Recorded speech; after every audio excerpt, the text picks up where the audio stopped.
Hello, fellow golfers. I hope you're enjoying the journey of the mental toolkit and have followed the first 10 parts carefully. Also, I hope that you have thought carefully about two particular dimensions covered in the previous parts.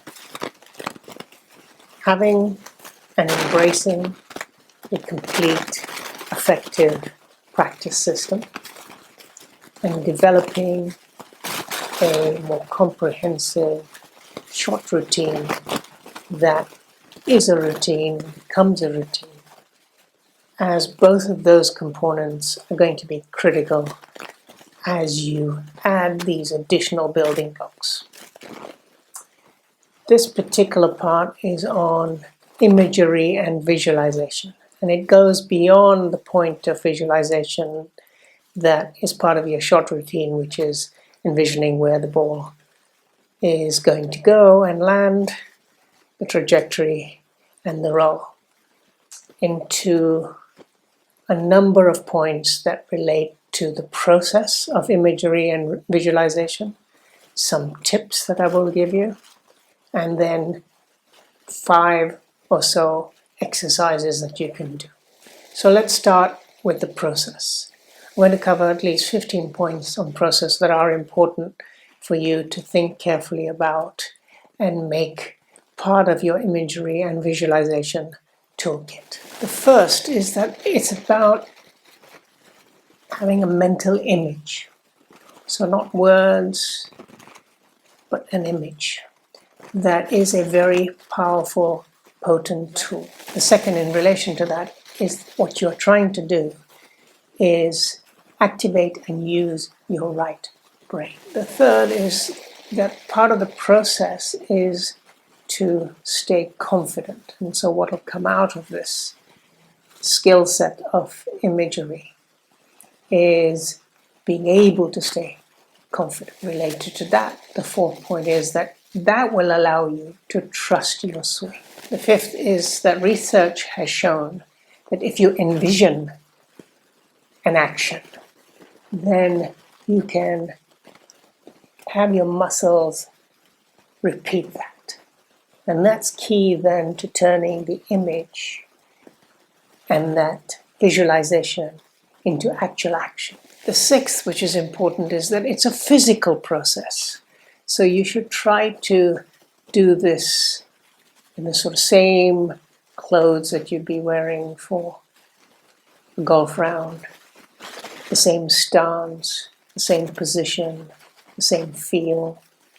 So it's a physical process, even though you're using mental imagery. Do it in real time. Now, it's obviously not going to be possible during a competition or during a key round, but before it, in practice sessions, on the range, even swinging a club at home, visualize positive emotions. It's extremely important to really feel the positive shots.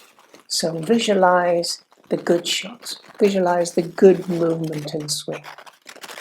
Visualize the good checkpoints. You can turn those emotions into real activity. Look at Jordan Spieth. It's amazing how he talks to the ball as he hits it. So he's using real time, even in a competition, and he's actually talking to it. He's talking about what he has envisioned. And he's saying, get down, stop, roll left, fade. He's actually envisioning his entire process of his shot and his swing. Ninth, it's really important to use all your senses. So not just your image, but your feel, your touch, even the smell of the course. So use all those emotional senses, of course positive ones, so that your visualization becomes a complete activity. It takes practice and it takes time. You have to spend some time on this. You have to practice it regularly. Jack Nicklaus called it making movies in your mind. And that's exactly what it is. Imagine your swing, your shots as a movie in your mind. Hole by hole, shot by shot. So practice imagery, practice visualizing your game. Make movies in your mind and spend time on this. 11th, it's important to also use imagery and visualization to practice a new skill, to hone in or refine a skill that you want to improve. So see what you're doing, perhaps through video feedback, and then imagine an improvement of that and begin to sense it and feel it and then practice it. So use imagery and visualization also to improve a particular skill or to refine a particular skill. 12, don't sabotage your game. I'm not so sure this is going to be easy for beginners. So it is, you've got to know your game, you've got to know your swing, you've got to know your technique in order to make this pay off.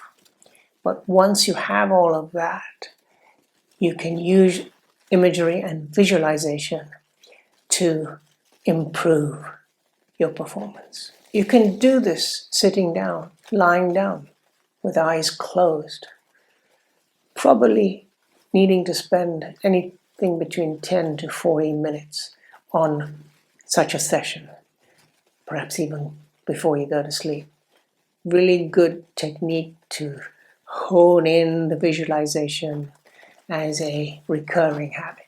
14, on non-competition days, spend some time doing this. It's difficult to do it on a competition day, but use non-competition days to practice some of the exercises in particular that I'm going to come to shortly. And then finally, but not least, use one or two aids that might help you get into that right mood, help you with the visualization and imagery, such as have some music playing. So if it's music you really like particularly, as opposed to extremely noisy, loud music that might cause distraction to you.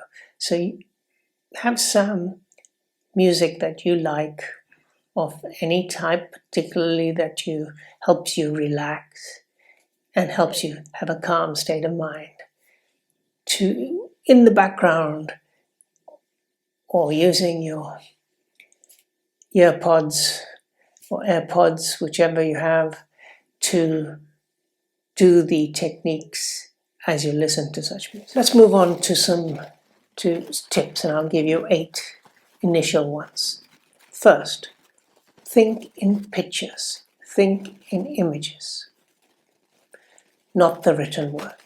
Second, review photos and videos and video clips of shots, yours, others, your practice sessions.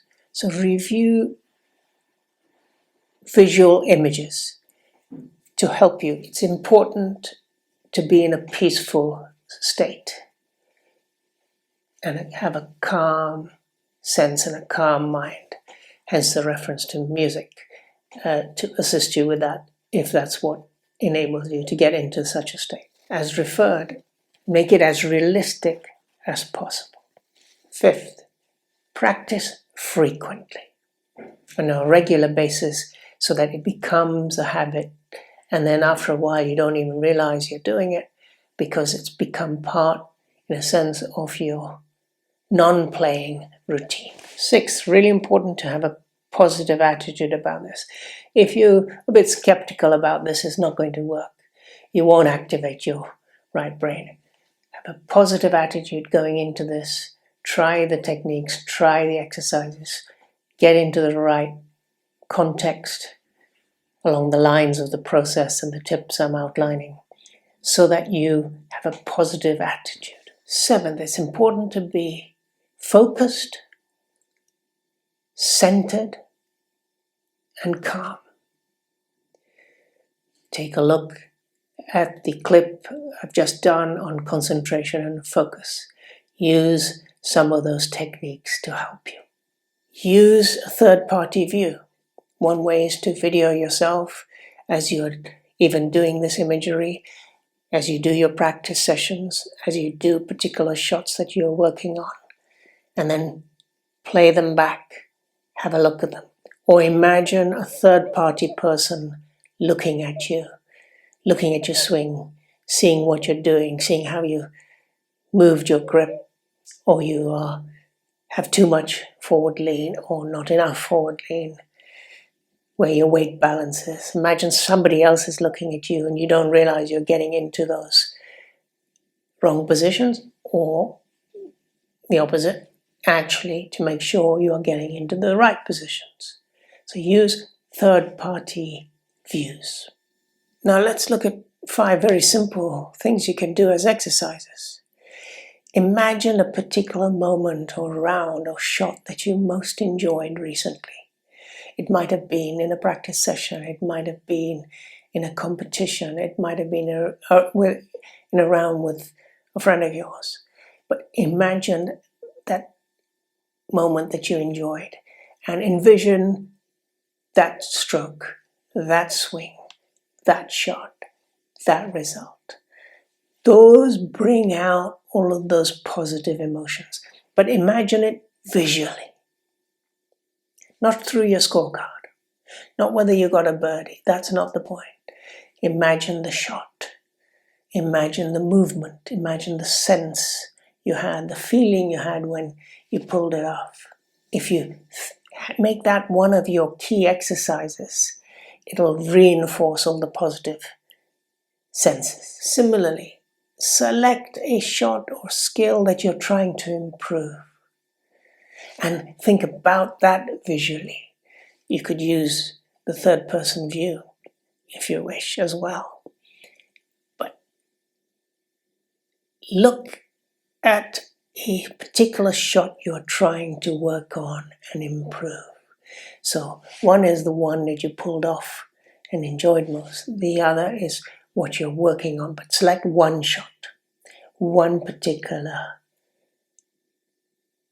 skill, one particular movement, and focus on that vision. Third, imagine you're in a tournament with people around you, and then envision that game, that round, so that you are going through a particular tournament. It also means that you'll get used to not being distracted next time you go around. So it helps you with the concentration and focus. It helps you get ready for competitions, a key part that I'll come to at the end of this mental series. Although I've touched on it a couple of times, do take a third-party view. So look at yourself through somebody else's eyes. Look at yourself through video, so that you use that as a regular tool and exercise for visualizing shots that you do well, for visualizing the shot that you are working on or a skill that you're working on. And then fifth, there are different types of vividness exercises.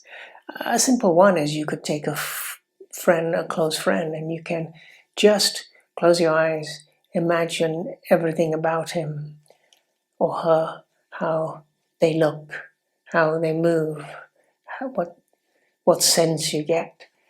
By doing that, you are beginning to practice all the senses, the feel, the touch. Similarly, you could take a club, or you can imagine a particular club you're chipping wedge, if you like, or your putter, and go through how the sense you get when you hold it, as you feel. What's the feel? What's the touch? What's the stroke you are doing?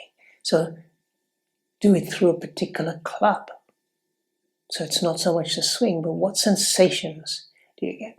So if you use and practice some of these exercises in the context of the process, bearing in mind the tips that I outlined, over time, you will not only get very good at this, it'll be a key tool for you to build your confidence, to trust your swing, and to perform better.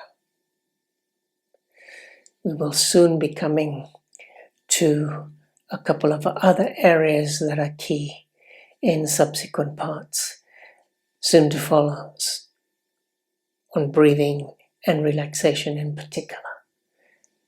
So do subscribe. See you on the flip side.